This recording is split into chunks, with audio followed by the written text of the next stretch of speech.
Hi and welcome to this video on backing up your data. Your data is important to you because you spend time creating it.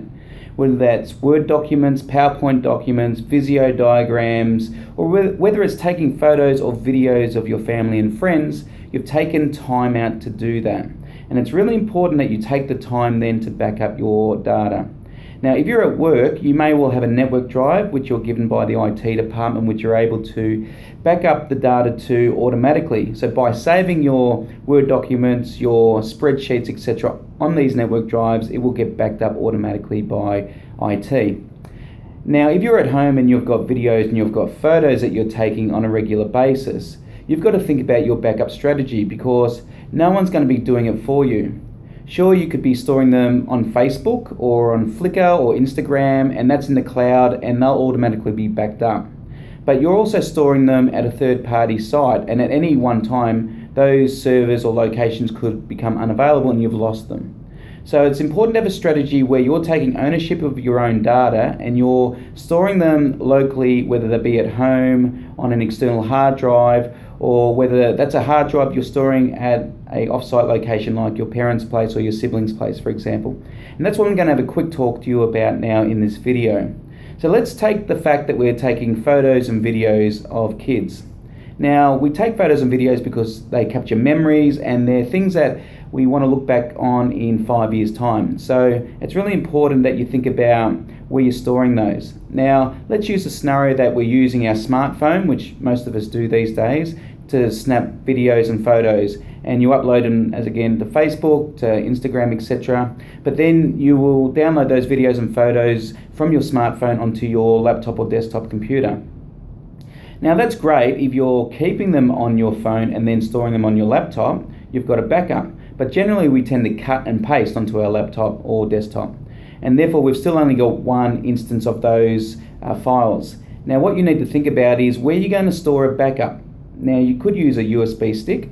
Now I'd reconsider using a USB stick as an actual backup because the terminals can wear out and they can become defective quite quickly. And I've experienced that happen. Now you could use an external hard drive, and you've got external hard drives that are 4 terabyte in size. You've got external hard drives that are portable that are 2 terabytes in size, and you can determine which you'd like to use. Ones with power supplies that you have at home that you have automatically set up and you can just plug into your laptop, but they're hard when you want to take them quickly as a portable perspective and take them with you in your bag because you need a power supply. So a portable one that you can take with your laptop and keep in your bag are really good. Now, if you're backing up to an external hard drive, that's fantastic. So you've got a copy of your data on your laptop, and you've got a copy of it on an external hard drive. But is that enough? And that's what you need to think about. Now, I would suggest that you have 2 external hard drives, both the same size, so that you can just mirror across from one hard drive to the other. And one you can keep with you in your house, one you can then store off-site at another person's house of someone you trust with your data. So if your house happens to burn down, we hope that doesn't happen, obviously, but if it does, then you've also got your photos and your videos stored off-site. So your kids, if they're young now, if you have kids, or of your spouse, or even of yourself and your family, it's 10 years' time that you really value those photos and videos and you don't want to lose them. Let me give you a quick example of something that happened to me. Over the last 10 weeks, I've been cataloguing my photos and videos from the year 2000 through to now 2016. And over the last 16 years, I've used different media. So I've used hi-8 videotapes, which now longer around. They've been discontinued, and we're now using smartphones. We've got MP4 files which we're saving, or if you're saving to other channels like YouTube, etc., you'll be saving them in different formats. But the point there is that we have a lot of files that we're gathering because of the technology that we're using, and those files are getting bigger and bigger due to the pixels that are used and the size of the files and the high def that we're using with regards to our videos and photos. So every year that I accumulate photos and videos, the size is getting bigger. And I've got about 1.5 terabytes, and I'll tell you, most of that memory has been taken from the last 3 years worth of videos and files as the technology has got better.